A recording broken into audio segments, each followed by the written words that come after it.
Oh. Oh. Okay.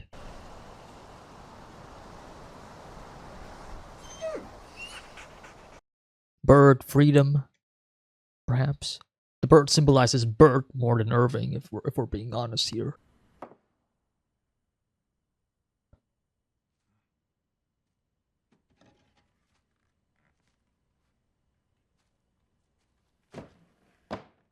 Oh, the dark.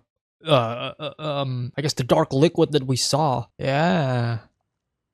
Again, that idea that your subconscious, or I guess whatever memories that you have from your Audi, still sips through, right? Bypasses the Severance project. But what is he painting though?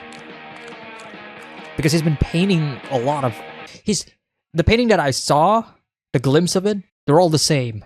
Was it like the elevator? Because I saw like a red kind of arrow. Oh man, I mean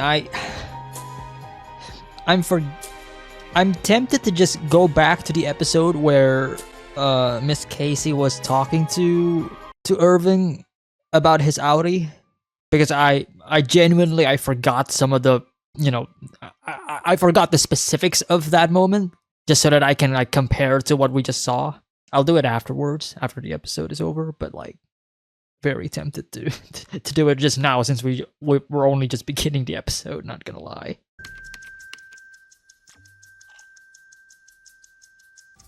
Going good? Yep. Yeah? Think you'll have it by... I'll get there.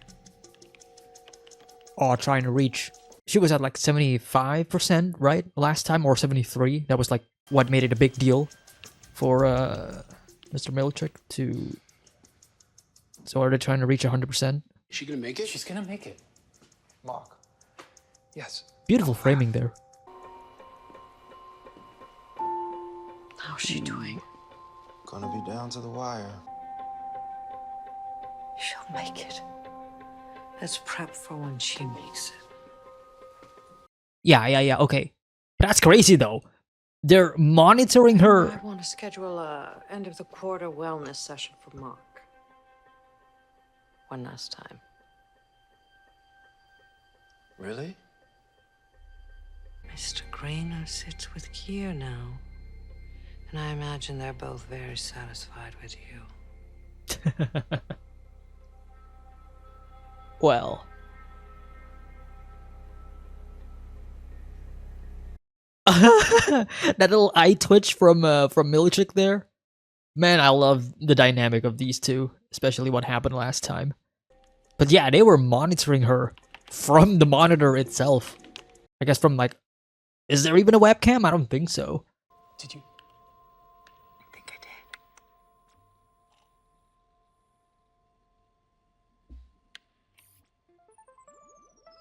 So put it at 100%, let them celebrate, and as the celebration happens, then it becomes like the distraction, right, for them to, okay.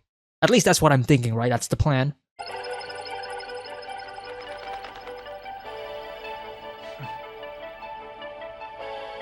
knew you could do it, Ellie R. I love you. But now I must away. Okay, that's weird. Others who need me around the world. Weird in the context of like the overall story and such. But yeah, the bird that we saw in the very beginning of the episode. So it's on now. It's on.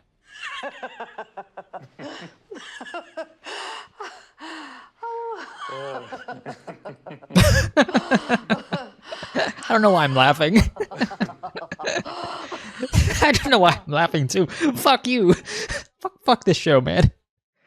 I guess laughter is contagious. Have you decided who you want to stay for the waffle party? I was thinking Dylan. I'd like you to drop by wellness. Really? Of course. That would be very interesting. I cannot wait for that. Lumen needed this. She was saying I, and then she immediately goes to Lumen. Oh boy. Where'd the tree go? Immediately the first question. That was the first question he asked. Wow. Why is everything in boxes? Oh wait, she's Evidently, leaving? Lumen's been blessed with a new wellness director. So I'll be retiring at the conclusion of this session in the What? rooms. Wait. Your Audi is kind. Your Audi has brightened people's days by merely smiling. Hey, let me talk to somebody. Wow, look at that. He's feeling responsible for this. I really liked being in the office with you all that day. Oh. I know I vexed you. My life has been 107 hours long. Most of that has been these half-hour sessions. Huh.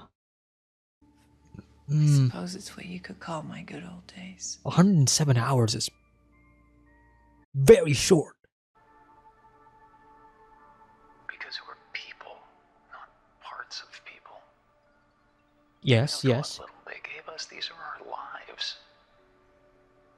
No one gets to just turn you off. Oh, it's bugging me, man. And she specifically says when she's awake, so That they don't remember each other. It Okay. means the chips work. okay. Take her back, Tom. To the testing floor, please. Oh god. She's just like, oh god. She's just a test subject. They can do whatever the fuck they want with her, huh? To the testing floor? Yeah, I bet you she doesn't even know that when she falls quote-unquote asleep, she's still in Lumen. Oh, nah, man, that just makes me feel a lot more. Because what if she is awake? Like Gemma. Like what if Gemma's awake and she's just stuck in Lumen now and, you Do you know. know if I'm happy up there? Of course. Beautiful You do all shot. sorts of Beautiful wonderful framing as things. well. Good god. Oh, the tear in her eye. Could I just... I'm sorry. I just have so much to do today. Look at this. A very specific... Oh my god! This is the thing! This is the thing that Irving was painting, isn't it? Yes! It is! Holy shit! But how does Irving know?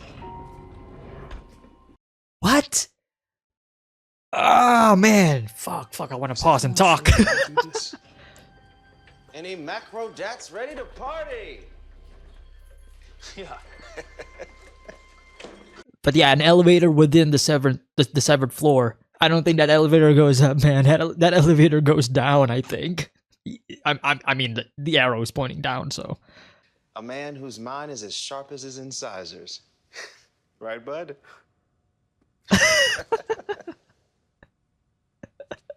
These fucking two, man. Oh, man. Open it.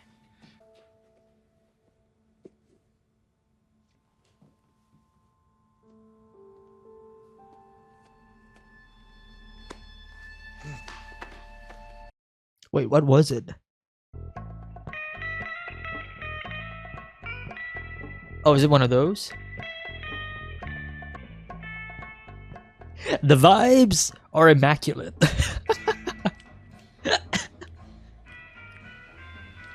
This is quite the party.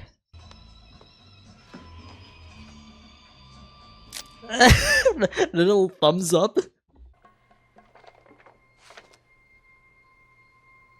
Helly R attempted suicide 3 weeks ago. Well. Answer the question. Ooh. Am I speaking with the board? It has been decided that you be suspended from your position effective immediately. Ooh. You are fired. Oh. Fuck off, Natalie! Is the board even there? Yes. Oh, dude. Dude. By the way, I'm not happy that she's fired, by the way. Like, I like her as a character. Because there's obviously more to her than just being, you know, just being the overseer of the severed floor, right? I should be directing my anger towards the board than to her, right? Because again, like I feel like we haven't peeled Miss Coble enough.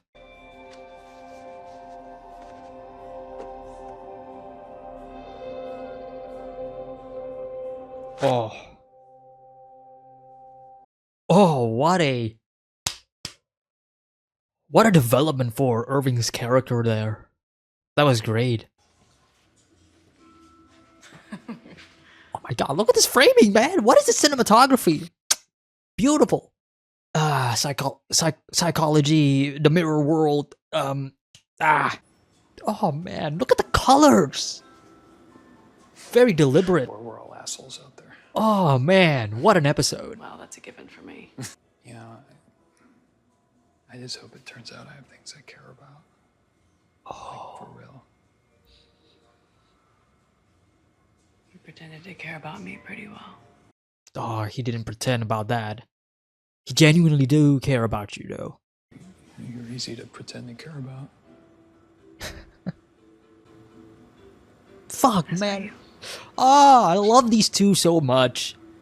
But Gemma's like right there. I need to see about a management issue and this party is over. Okay. I'll leave the food. Thank you. Oh, Mr. right. Manager. Miss Dylan, Coble. I'll be back to escort you to perpetuity shortly. Yeah, they did not plan about Miss Coble getting fired today. I mean, this could be a good thing for them, right? Because now Mr. Milchick and Miss Coble are kind of, you know, out of the picture, right? For the time being, at least. Well, Miss Coble, obviously, but right now, Mr. Milchick is like with Miss Coble. You know what I mean.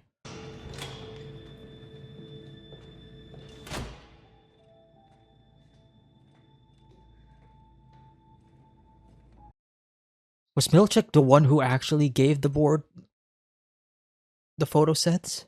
I mean, at this point, Mr. Milchick could just, you know, replace Miss Coble now, right? Her position? Our job is to taste free air. Oh. Yeah. Your so-called boss may on the clock that taunts you from the wall, but my friends, the hour is yours. Oh, would you look at that? Page 197 slaps. I love these characters so much, man. Let's find out what's for dinner. Oh, what a callback. Okay. There's a level of sadness to their love, though. It's... oh, man. Oh, man.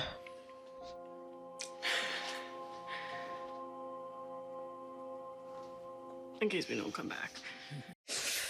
Oh, man, this is a tragedy. Oh, man. I've been saying oh, man, a lot this episode, man. Fuck! Oh, man, this music is making it so tenseful.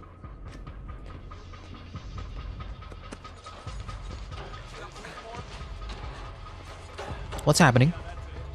Welcome, friends of Lumen. Okay, who is... the board? The board? The Egans? I mean, pulling out the blue carpet. Or I guess they're getting ready for the Egan Gala dinner, but... I thought that was like not on Lumen and was like...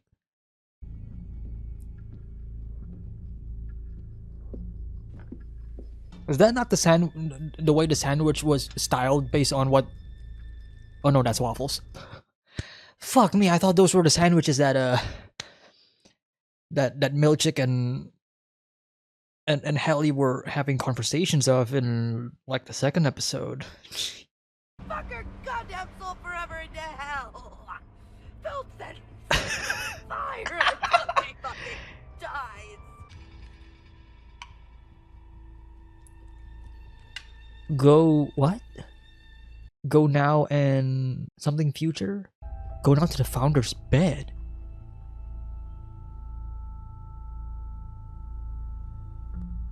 What the fuck? Oh, kinky. Pretty sure that was a whip.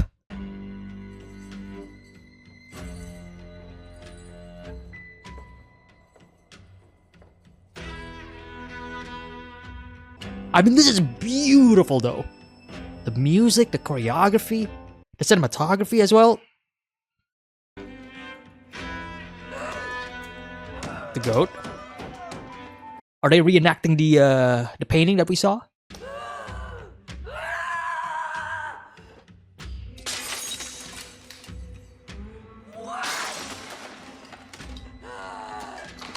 Not just betrayed by your company, betrayed by the religion that you follow.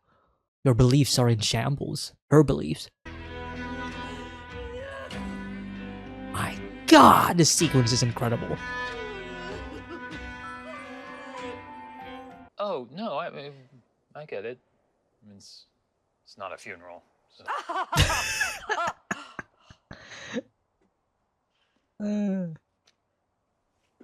You know, maybe I could drive my own car. Yes. And that way I could leave if I'm uncomfortable or afraid. Or afraid. Hmm.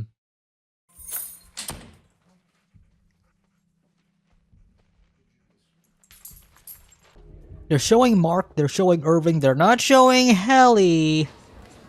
They're not showing where she is currently right now. Fuck. Uh-oh. Well, I gotta float around and host, but thank you for being here. Yeah, of course. Come here. Watch for leakies, Mark. Hi, Mrs. Selvig. She has arrived. You gotta pray Mr. Milchick's not there. But I don't know if Mr. Milchick has access to it. Yeah, how the fuck does he know about this? This is insane!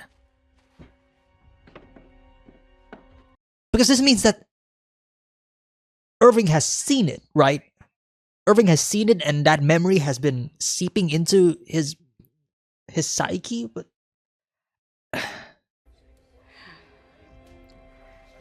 Work's just work, right? Look at her eyes. Dude, look at her eyes. Oh God, if Dylan activates this now and Mark switches and he's talking to Mrs. Selvig, that would be so fucking hilarious. And scary at the same time. I hope that's the case. They're setting it up so well. I really hope this is the case. Oh. Family. Oh. Alright, Dylan, I believe in you.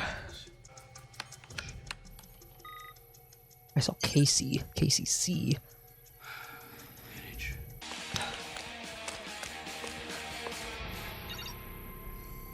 Bro, the fact that they are not showing Helly, man. Lullaby open house overtime. Yes. Are you serious? Lullaby? Yeah. Oh, we're gonna have to go back to that. Ooh. Oh my God, dude. While he's hugging Mrs. Selvig. Away from them, Mark. Oh, man. Come here. Where is she? Egan party? No! She was in blue! She was in blue! She was in blue! You know what was blue in this episode? That fucking carpet for welcome friends to Lewin. Oh, they are dirty. They are dirty. They are dirty for ending it right there, dude. I mean, it makes sense for the final episode to be... Oh.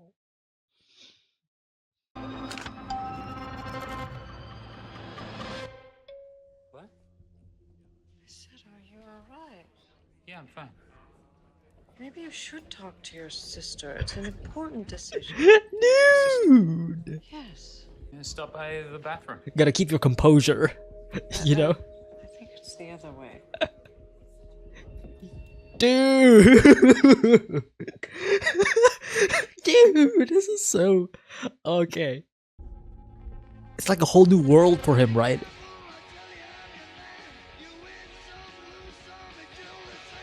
Irving? But this is good though, because now Innie Irving now sees this, right? He can tell our guys, right? He can tell our friends, hopefully.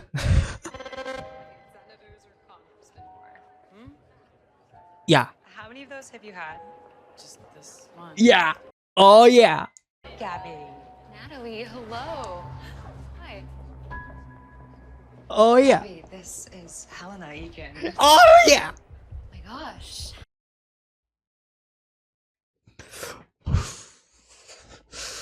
Oh, God.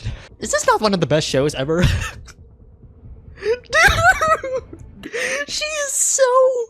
Oh, God. How do you live? How do you live? How do you live? You just realize that you are an Egan. How do you... Nah.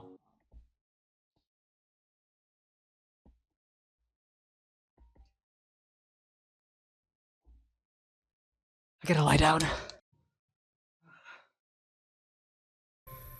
If this is a two-man job, it does raise the question, who was here to switch up, Dylan, right? If it is like Grainer, then who was he with? Unless Grainer could also just, you know, stretch his arms. How's our baby? I'm gonna assume you mean that in the it takes a village sense, and she's good. She's hungry. I mean, oh man. Oh, look at this POV shot. I can't stop smiling, man. This is incredible. This is the end of the first season. Oh. That's sweet. I mean, this is the first time that he sees, like, well, an actual dog. Angel? That's my sister with the baby? Exactly, it's his sister. Excuse me. Don't slip up though. Don't say Cobell though, because she's not Cobell. Fuck, man. The fact that Cobell is here is... Ah! We're, this is gonna sound weird. Oh, he's gonna tell her. We're close, you and I. I just have to... my dearest ones, we are nearing that hour, so if you'd all... He should recognize the face of the guy who is on the book. Beautiful transition.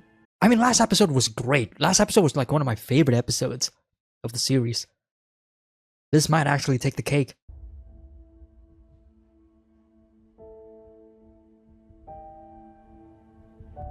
Oh. Hey, there you are. Angelo, great to see you. Yeah. Helena, this is my husband, Angelo Arteta. Yeah, we've met. Nice to meet you. I mean, we, the audience, have met. I mean, the idea that people would want to outlaw Severance. Ugh. I know. Dude. Let's change some minds. Ugh. Well, I'm certainly gonna try. Oh boy. That means something. Dude. I mean, I don't think Helly can't say this to Mark and Dylan and Irving. She's gonna hold this in. She's gonna hold the secret that she is an Egan, right? Because that would, you know, it would cause friction on the group. I would imagine.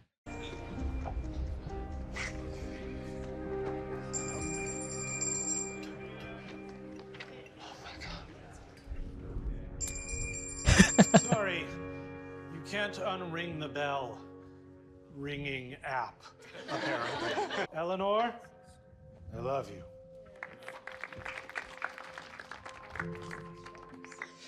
Wow. Yeah. With that, I begin. As your heart rate settles, though, consider the power an author. Can I look at her book too? But what indeed is you? What indeed is Great to meet you? you, Helena. The you are, right? Who are you? Oh god. This is a nightmare for her, by the way. She's probably about to throw up. Dylan, my goat, on the other hand. Phone? Oh, keys. Whoa. Oh. Oh. Lost his son. That's what I'm getting at, right? No, but it said dad. No, I probably misread what was happening with Irving there. I apologize. Your book, it opened up the world for me. Mark, are you okay? Yes. This book changed my whole life. You had to deal with Gemma's passing in the way that was best for you. Oh. You know. He needs to see the fucking photo, man! Bees. Do you have that on you? Yes! Sure, I should. Rickon, the neti pot is warm. Oh, thank you both. Mark, I need to flush my sinuses. No! But thank you. You have no idea how much this has meant to me. No! Show him the fucking photo, man! When you hugged me before, you suddenly became tense. What was that? Oh, God. Oh, I didn't know I did. Tell me more. Fuck, she's on to us. Be right back. Okay? Okay. Okay, thanks, Miss Cobell. No!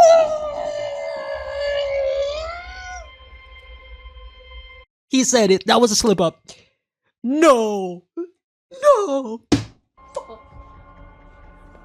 Nah, bro, fuck this episode, bro. This episode is stressing me the fuck out.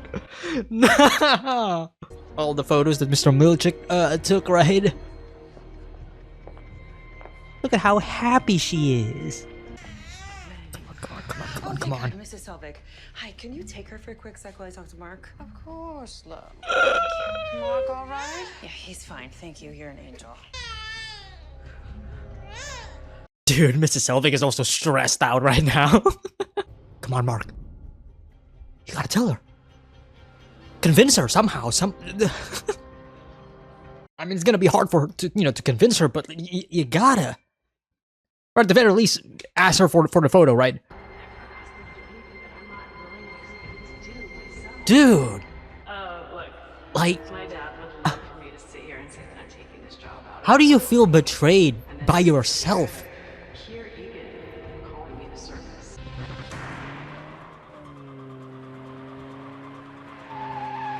Mrs. Selvig? Whoa.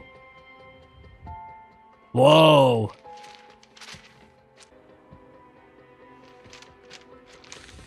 Wait, how does he have this? Nah! How does... Nah, man! What's up with Irving? Wait, what? Berggood... Like, how does he... How much does his Audi actually knows then? Because we have the lift. Is Irving a situation where he used to be severed and then he got unsevered and then he got severed again? Slow deep breaths. It's like, oh man, it's like life is just choking her. Helena. She's in here, sir. Dad? Helena. You look so nice. Thank you for going through with it. The grandfather would cherish what you've done. The grandfather. And one day, you will sit with me at my revolving. Dude. This show is so fucking good. This show is so good. Do you remember when I brought home the first chip to show you? The prototype. I remember you said to me, "It's so pretty, Daddy. Everybody in the whole world should get one." They will. They'll all be Kier's children. As I was saying, like I'm thinking back to like when Helena sees his like wax statue in the perpetuity wing. Like how crazy is that? Forgive me for the harm I have caused this world. Oh God. None may atone for my actions. But me. Oh God. I can be sorry. And that is all I am.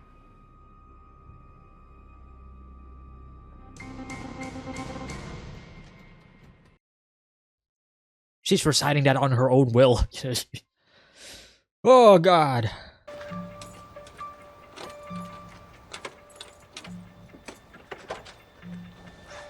Can you drive? Do you like retain memory of driving? If you're an innie, even though you've never driven in your life, let alone see a car? Okay. I swear. He told her. This is so insane. He told They her. need to send people down to check every inch of that place, like Okay. inspectors or whatever. This is good. This is good. I just want to know why. Why he put me in there. He lost his wife. Yeah, that was obvious. lost We your know. wife. We know that's the reason, right? His grief. I was a teacher. A professor of history. World War One. Yeah. It's a nice name, Gemma.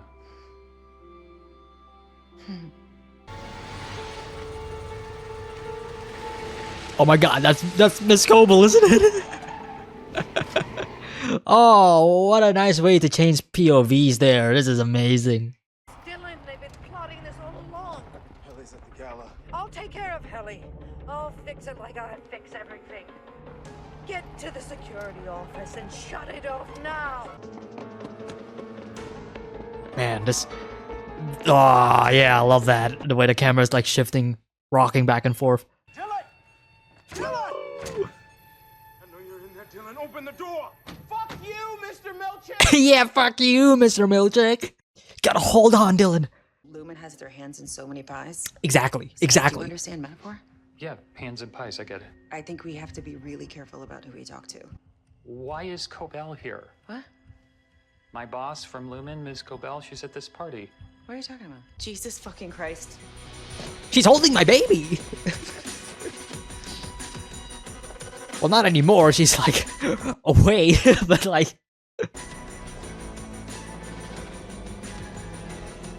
The editing in this episode has been phenomenal, by the way. Phenomenal. Mrs. Selvig has Eleanor. Did you see her? I mean, she couldn't possibly took the baby with her. There's coffee cozies. Dylan, come on.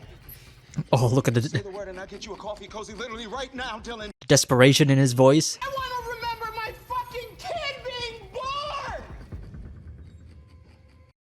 Dude!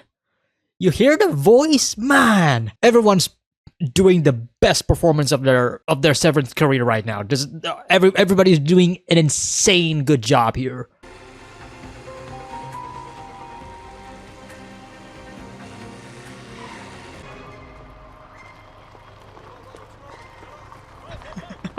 Yeah, she does not give a fuck. That's Bert. He's gonna be with somebody else.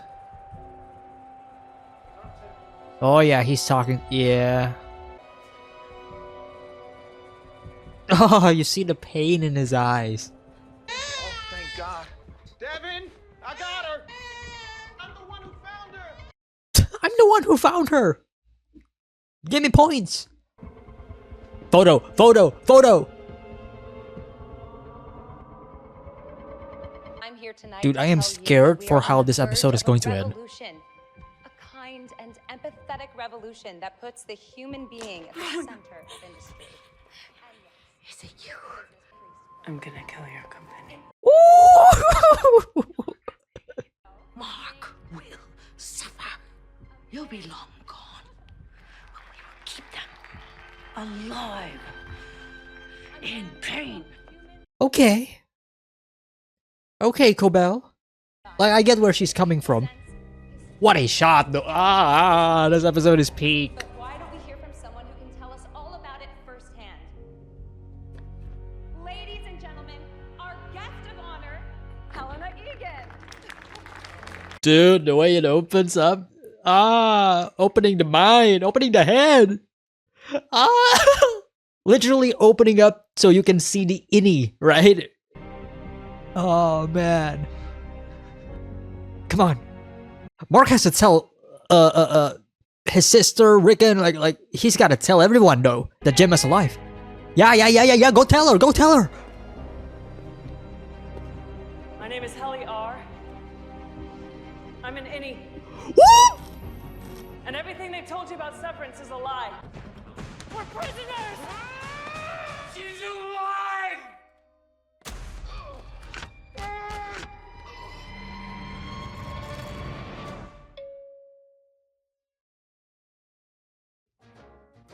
sitting there yakking right.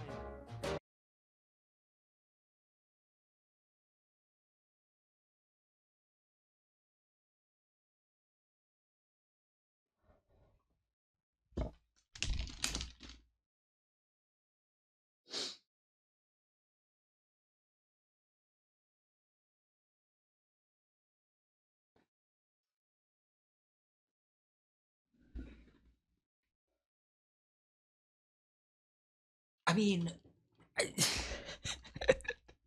what the fuck? What did I just watch, man? That was insane. Nah, that is how they end it. Nah. Season 2 is gonna be so fucking good, man. I can't. Dude, I can't wait. Oh, man. Season 1 was great. That finale was phenomenal. One of the best episodes of the show. This was back to back one of the best episodes of the show. One of my favorite episodes of television, if I'm being honest here. Dude, it's just such an incredible culmination of like the first season and where we are, like what we were building up to. At least in the sense of like our characters finding out who they really are, like thematically speaking. Like this was insane. All right, so it's been like over a month since I last watched the last 2 episodes of Severance. I was supposed to make this video like a couple of days after I finished watching it, but things happen and that led to a month-long break. But better late than never, I guess. But yeah, it's been over a month. I did not rewatch the episodes, but I did skim through episodes 8 and 9 in preparation for this review, just to jog my memory again and to just to remind myself like some of the things that happened in those episodes. But right off the bat, I will say what a fantastic last 2 episodes. An incredible finale to the season. A great cap off, if you will, and yeah, it just makes this first season really, really well. It's like a really great climax of everything that we've been building up to.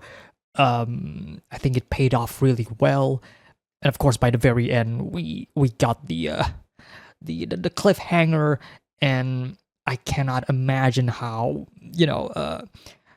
how people probably felt when the first season ended, and then they have to wait like 2-3 years, something along those lines, while waiting for like the second season, which just came out like earlier this year. Obviously, I have the privilege of just having the second season available to me right away. Like I can just watch it if I want to, but like I could also imagine like how people, especially in the Severance community, how they were speculating on like what could the second season entail. I think some of the I would imagine the discussions surrounding the first season while waiting for the second season to be really, really good, which is something that I kind of like dabbling into like fandoms and whatever. I don't really do that anymore, but back then when I was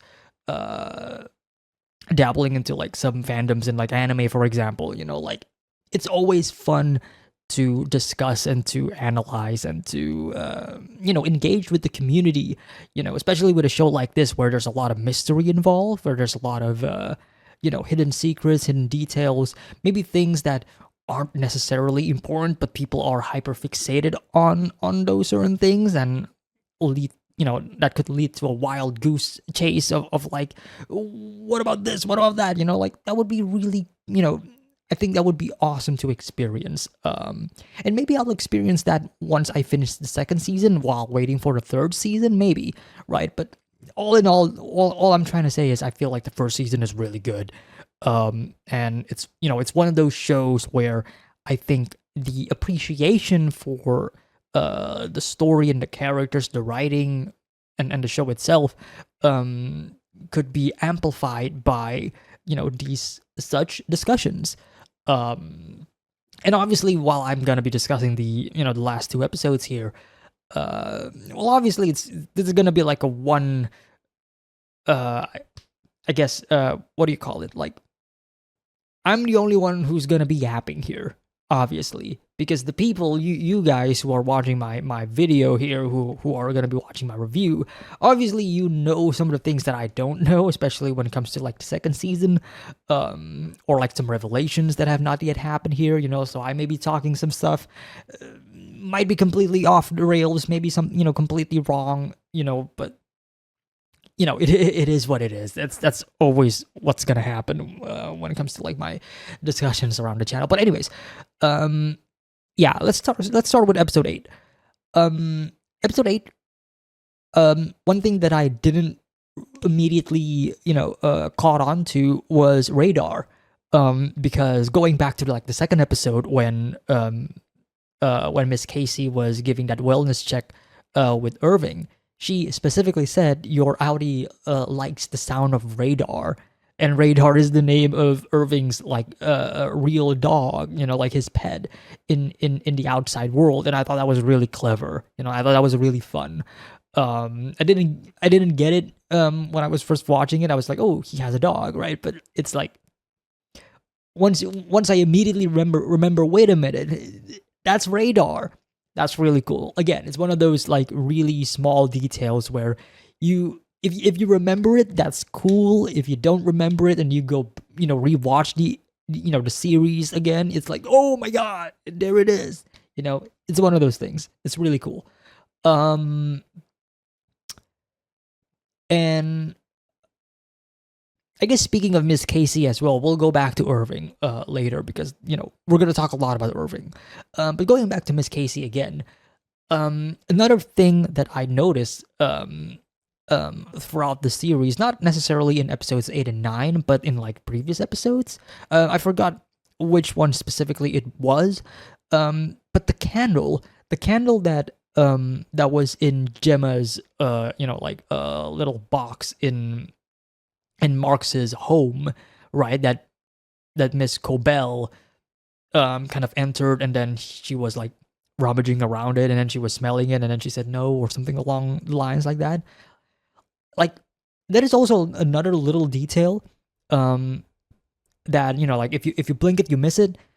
But that exact candle, the red and green candle, like eventually that does show up in Miss Casey's like wellness check a room.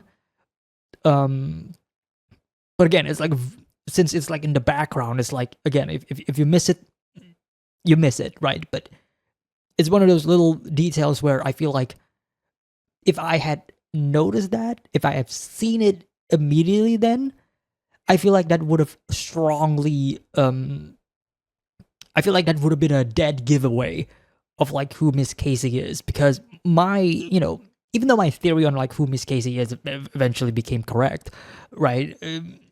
It was working on the basis of like story structure and familiarities with like the genre of like, okay, so if we are working with a story where your mind can be manipulated for the betterment of somebody else, then who is to say that the thing that is encouraging you to do the other thing, in the case of Mark, the death of his wife is what is encouraging him to forgo reality and enter the Severance project, and to escape reality and to to erase his grief, right? That is his coping mechanism, if you will, right? Like, I was working on that specific formula in order to try to figure out like who Miss Casey is, and whether or not if Marx's wife is, if Gemma was still alive or not.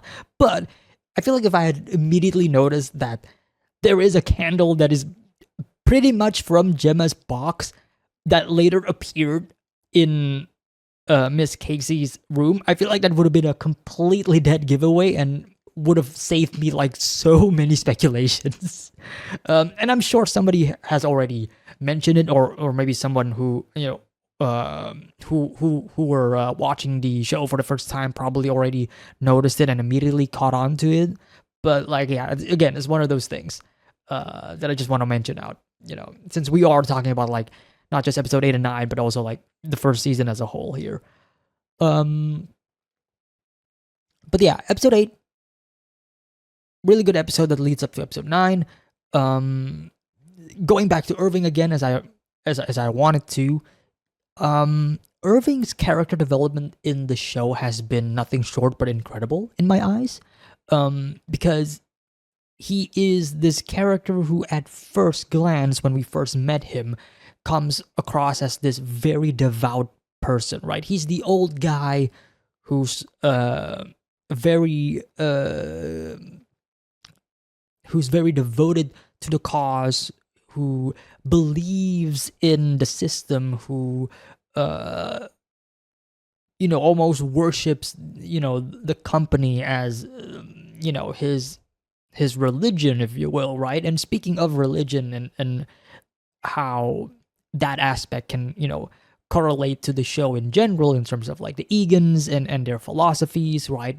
Many similarities, many comparisons that are very unsubtle in my opinion.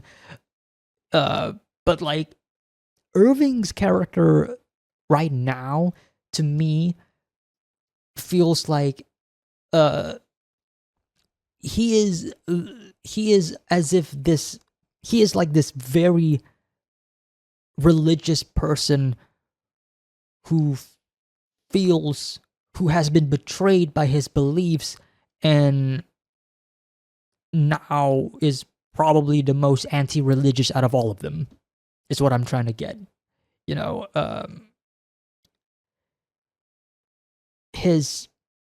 Because I feel like with all of the other characters, they don't really fully see Lumen and the Egans as this higher beings or whatever, right? They just see it as like this company that they are working with. All of them have their doubts, obviously, some larger than others.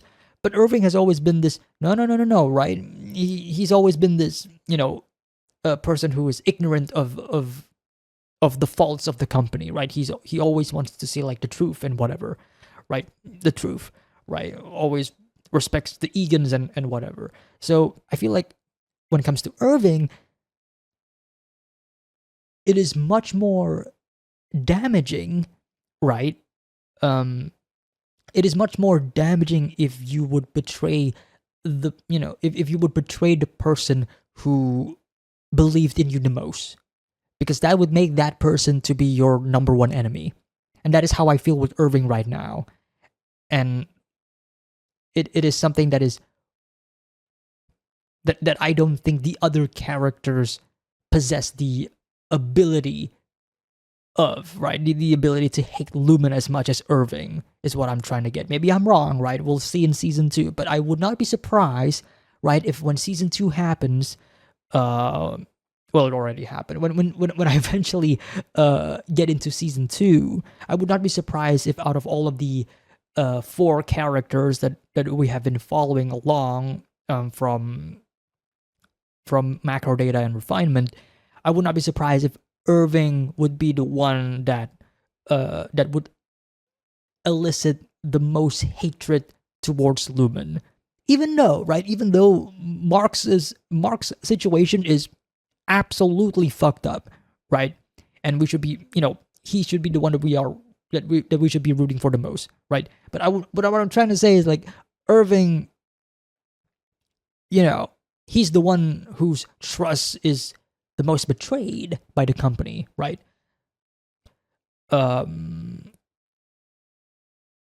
yeah, I'm getting that vibe. I'm getting that feeling from Irving, right? It's like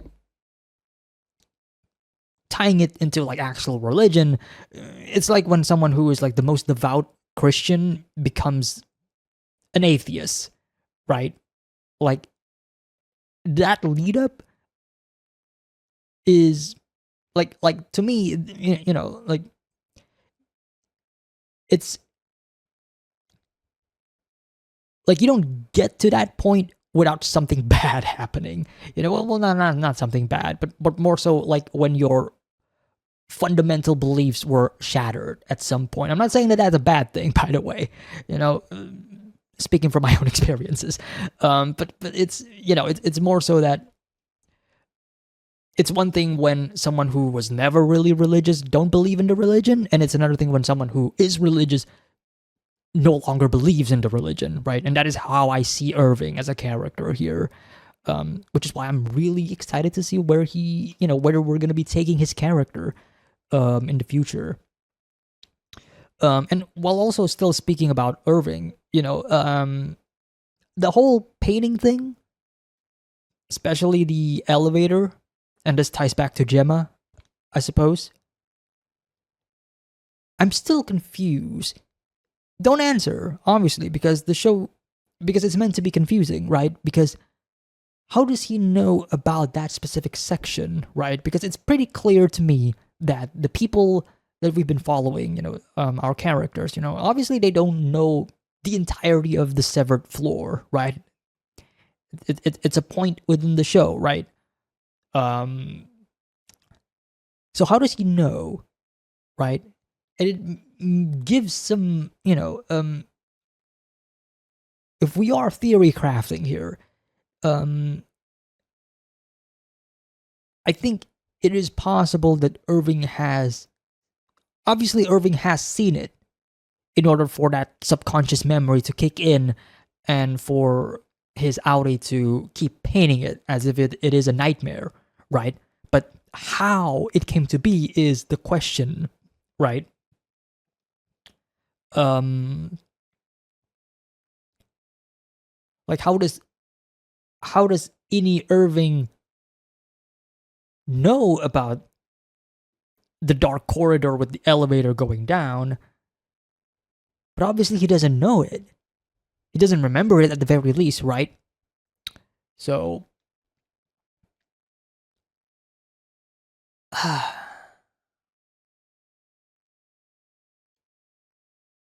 perhaps Irving has been in a similar situation with Gemma, where he was brought down there, further experimented on, that probably, I don't know. Well, regardless, he has to be down there, right, to begin with, in order to have that memory. This is one of those mysteries that I am still unsure of, because we are just introduced to this, right? But yeah, not a lot to say, because I actually don't know much about like how we're gonna be tying this. But Gemma herself, if anything, what worries me and what I think is troubling, right, is the thought of when Gemma enters the elevator and then it goes down, right? And then Gemma's memory comes back. Let's say, like actual Gemma, she comes back and she's just afraid. She's just scared, while she's being experimented on. Like her life is pretty much being violated. You know what I mean? Like, to me, that is the scary part, because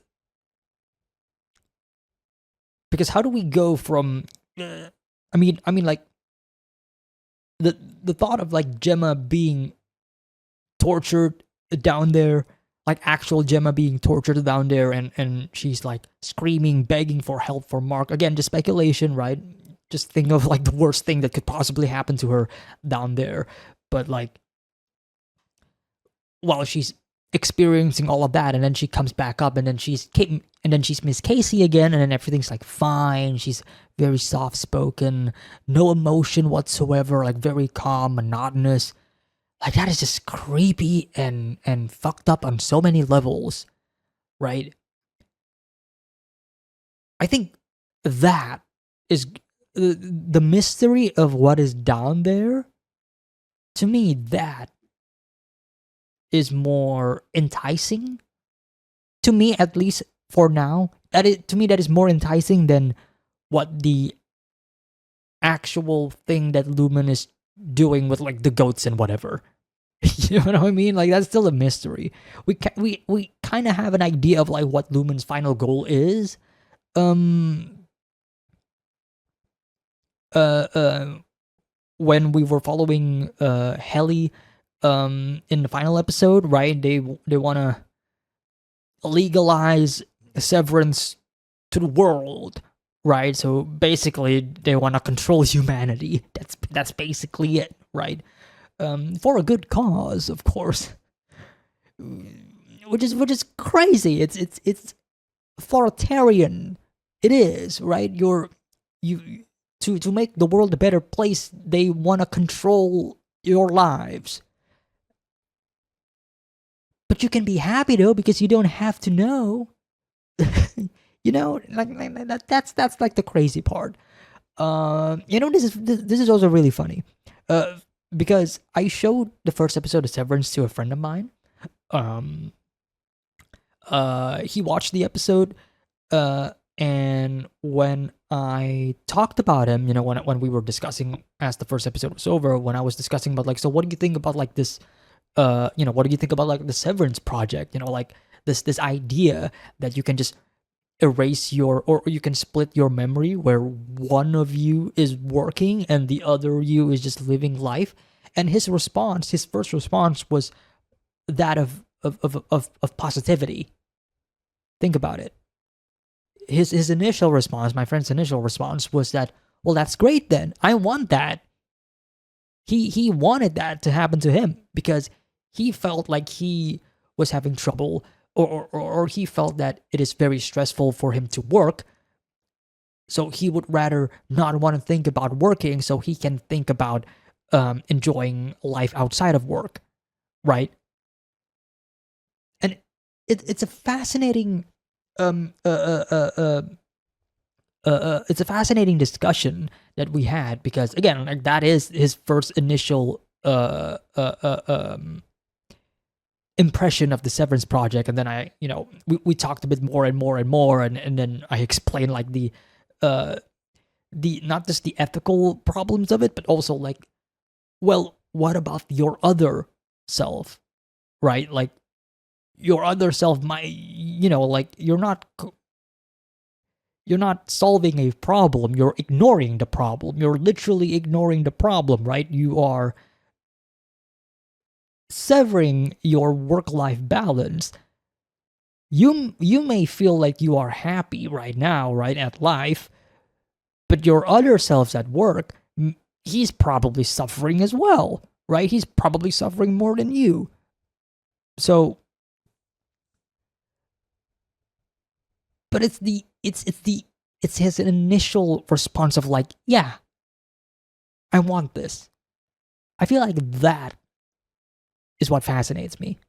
Again, because these are the people that Lumen are trying to get, right? These people who are sick and tired of their jobs, which there are millions, billions of us, right? If we're talking reality here, none of us actually want to work, obviously. We all hate it. Corporate life sucks, right? I feel, again, privileged that I don't actually have to work a corporate life and I can just sit here and talk about, you know, movies and TV shows and animes and whatnot all day. I mean, I still have to work, you know, editing the videos and whatever, but at least I'm not getting yelled at by other people, right? I do feel privileged. But at the same time, I feel like people who are not me, you know, the people who are actually working their, you know, their butts off and living these very stressful lives, it is a systematic and social problem, right? One that is very hard to find a solution of, especially in a world where pretty much everything is ruled by, you know, a capitalist system. And I feel like the show Severance is trying to portray that in this very in a very direct manner, but also very nuanced at the same time. Because if you think about it, if the person thinks about it without, if you don't think about it too much, is what I'm trying to say. If you don't think about it too much, the Severance project could be a dream for you. It's the reason why all of these characters agreed upon it to begin with, right? Oh, I don't have to worry about work. I can live my life. That's easy, right? And at first glance, it may sound easy because it is, right? On paper. But I am glad that the show is actually portraying the other side, right? The side that is actually working and showing, hey, you may be enjoying life outside of work, but work is still work and it is still stressful for your other selves, right? And it's and it is this kind of narrative that Lumen wants to get rid of so they can inject their own narrative in the case of Helly, right? Of like, hey, look, she's doing fine. She's happy. She's smiling. You could be smiling too.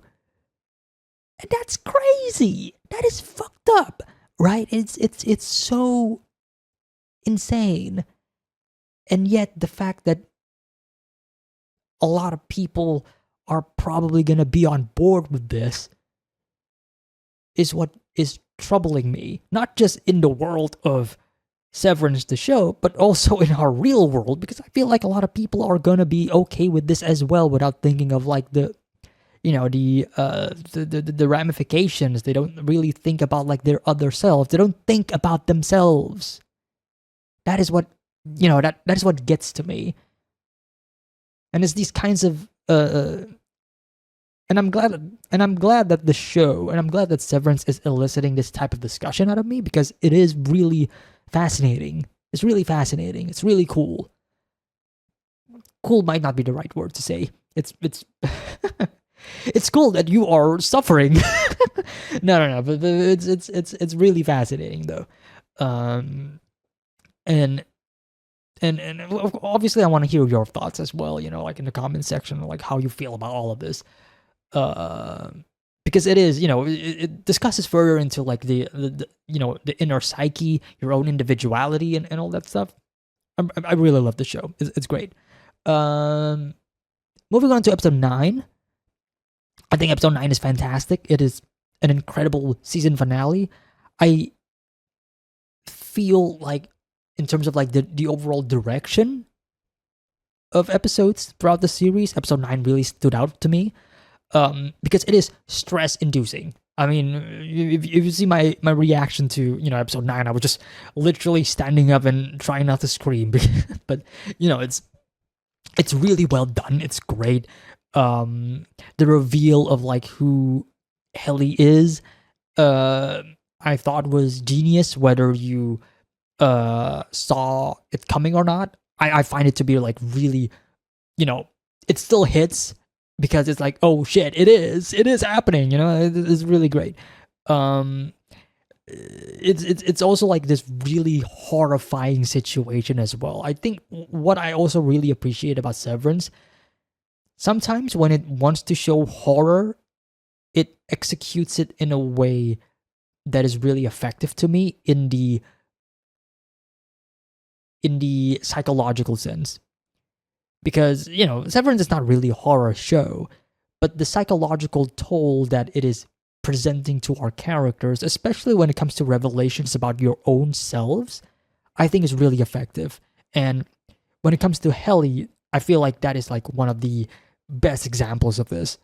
Because how horrifying would it be for you to spend your entire life, in the case of Helly, her like couple of days of life, right, at Lumen. How do you spend your life thinking that you are this person who, down with the system. I hate this company. I hate, everything that I am, I hate this environment. I want it gone. It is not good to my health. Like, how do you feel when you realize that you are part of the problem, right? When you are the problem, actually, if you think about it, like you are the one who is spearheading this. this project, at least you have, like at least you are, maybe you're not the CEO, but you are practically just becoming the next CEO. You are the heir. I would imagine, I would assume. I don't think there's any other Egans out there, aside from Helly and her father. I think. But anyways, like Helly's whole reveal to me was fantastic. It was horrifying at the same time. Um, her, all of their expressions, all of our, our characters and whatever, when they realize like, oh, I'm okay. I'm an Egan. Like it's this really fake smile juxtaposed to the other fake smiles that they are showcasing in like the photo billboards and whatever. It's genius. I love it. I love it so much. But yeah, episode 9, fantastic, stress inducing. The way we cut back and forth between like the perspectives of like all 4 of our characters, from Mark, Irving, Dylan, Helly, was smooth. It was perfectly executed in my eyes. No complaints there whatsoever. And Mark himself, I haven't talked about Mark throughout most of this review, but Mark in episode 9, since we follow him the most out of all of the characters, I would imagine, in that episode, I think what strikes me, or the thing that is on my mind right now, is the fact that when Mark shifts, right, when Mark changes from his outie to his innie, not a lot of people actually noticed it, except for Miss Cobell. But not a lot of people in Mark's like close friends and family didn't really notice that much of a difference, right? They didn't really comment on it. They just find it to be, Mark is just being Mark. Like there's no suspicion. Sure, they'll question 1 or 2, but they probably just question it like, oh, are you drunk or something? Like that's it. Like when Mark was asking like, how's our baby? Like like Devin didn't really, immediately suss him out. Like that's it. But like at the same time, it's like, why would they suss them out? Like it's not like they knew this sort of thing could happen. But what I'm trying to get at is that I feel like in the vicinity of friends and family, close ones, in fact, I feel like when one of us starts acting weird or starts acting differently, I would feel like some of us would probably notice it. And, we would go up to them and ask, hey, what's going on? What's wrong? You're not acting like yourself today. Like, what's happening here? Like, because if you have this really strong bond, if you have this strong connection, right, of this person, especially this person, if you have known them for a very long while and you know who they are, their personality, their characteristics, their traits and whatever, like when they start acting differently, you would notice that they are acting differently. Mark was acting kind of differently in the final episode. And I feel like the show is, the show points it out very obviously. Like for example, like when Mark was telling, Rickon like, hey, I love your book, like, and Rickon's like, no, you're just saying that, like you don't really believe that, like no, you don't, you know what I mean? Like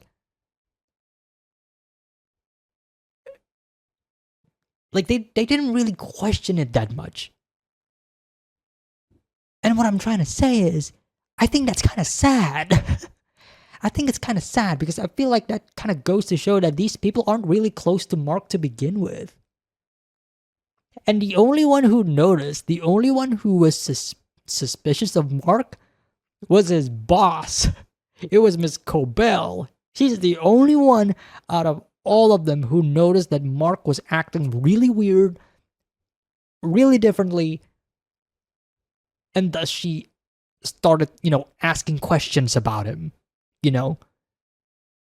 Like the only person you do not want to suspect you is her, and she did. And I find that to be really, really fascinating, and it kind of, again, like, it kind of adds another layer to Mark's relationship to other people as well.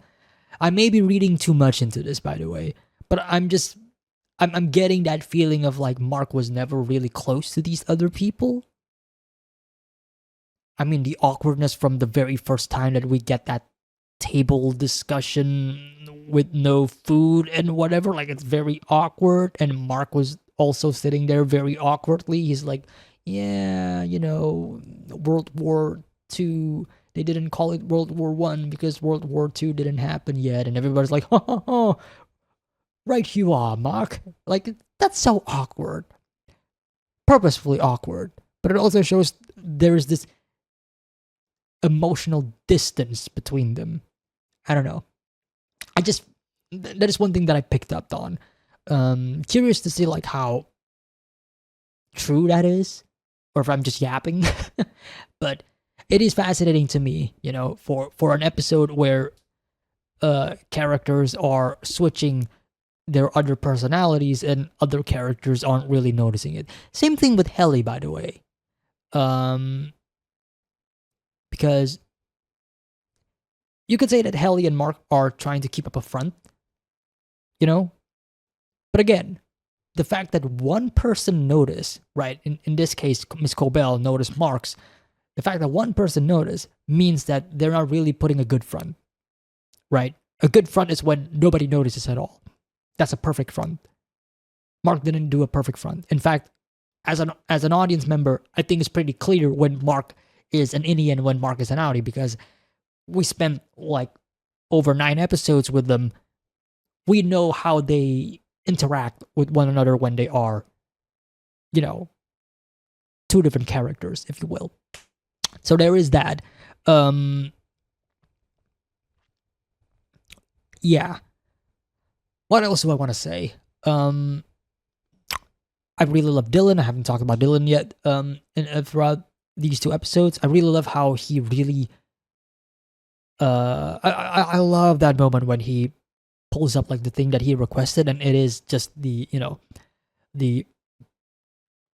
glass frame of the glass etchings of like I forgot what those things are actually called. Excuse me, I forgot what those things are actually called, but when it's just like his friends, his colleagues, like, to me, like, that's really heartwarming, because it is his family, and it is his only family that he knows, right? Eventually, obviously, he knows that he has another family outside, he has a kid and whatever, and that performance from him when he was yelling at Mr. Milchick, like, I want to know my fucking son, like, that was great. That was great. Dylan's really, probably like the lovable, heartwarming character of the group. Like, he's this, this really, this really lovable, soft person, on the inside. Like, he may be more of a comic relief, in some aspects, but like, he loves his family, both on the inside and the outside. Really well done. I love that aspect of him. Miss Cobell as well. We talked a bit about her, but I really like what they were doing with Miss Cobell in these last 2 episodes. Her getting fired, somehow that brings a sense of sympathy from me, just a little bit, because it's like, oh, I mean, at the end of the day, she is still just a person working at Lumen. Yes, she's working with like the bad guys. Don't get it twisted, right? But it's also, like, I'm looking at it from like a character standpoint of like, this is also a person similar to Irving, in the sense that she believed in the cause, and then the cause betrayed her, which is why she was like telling Mark, like, Mark, just sever yourself, keep the fuck away from that company, you know, like that's a bad company, man. You know what I mean? Like she had that moment, but the difference between her and Irving is that when she found the opportunity to maybe, potentially, possibly get her life back, right? If she can convince the board that, hey, these people, they unsevered, or the other way around, actually, they severed themselves. These are their innies. They're out and about. We need to stop them. You know, like some form of credibility, right? Some form of like, hey, I'm still helping you guys. Maybe some reward should be in order, right? Maybe give me my job back. You know, that's kind of like how I see Miss Cobell operates. It's a final desperation from her. And I'm curious how that is going to pay off in season 2. Because again, like, I feel like the show, if we're talking like the meta narrative of the show, I feel like the show is giving Miss Cobell a way out. You know, like when Miss Cobell is being fired, and Miss Cobell's like basically ranting and screaming and saying all these really terrible stuff about the other girl whose name I'm forgetting on the car, you know, like when she's like, fuck that bitch, you know what I mean? You know, like, to me, that was a way out for Miss Cobell to not work with Lumen anymore, because Lumen pretty much severed their connection with Miss Cobell, right? Miss Cobell felt betrayed. She had every opportunity to distance herself from the company, and she could have joined our cause in bringing the company down because the company betrayed her, but she chose not to. She doubled down. She's like, no. Let me back in. Let me be your savior. That to me is very fascinating for her as a character. It adds another layer to her character because she doesn't want to quit. It also makes me wonder, like, what stake does she have in Lumen? Right? Because we still don't know much about her past. We saw glimpses of it, right? And how, you know, like, we don't know how she's connected to the Egans and whatever, but she has a shrine dedicated to, you know, to worshiping them. You know, like there's the name tags and whatever medical tags or whatever it was that I might misremember during that one shot in one of those episodes whose episode number I'm also misremembering. You know what I'm talking about. But yeah, fascinating stuff with Miss Cobell in that situation. All in all, really good 2 episodes, a really fantastic season finale, in my opinion. It was great. The show itself, the first season, fantastic, beautiful. It's great. It's already like one of my favorite shows in recent times, and I feel like the second season, if it also sticks the landing, will increase my love of the show and the story in general, because I feel like, again, like, I love this idea. I love the characters. I love the story. And I love this world that they are building. And I want to see more of it. And I cannot wait. It's a fantastic show with incredible cinematography, with incredible music, with incredible cast of characters, and an incredible story to boot. And that is season 1 of Severance. Hope you guys enjoyed my overdue review of this episode. If you're watching this on YouTube, then it's not really overdue, because this is just immediately after the reaction portion. But if you are on the Patreon, then, you know, I apologize that you guys had to wait like a month to hear my full thoughts on the matter. But yeah, thank you all so much for tuning in. I will see you all next time for the second season of Severance, which I'll be starting next week on the Patreon. I don't know when that's gonna release on YouTube, but hopefully soon as well. So, stick around and let me know your thoughts in the comment section down below. Take care, everybody. Have a nice day.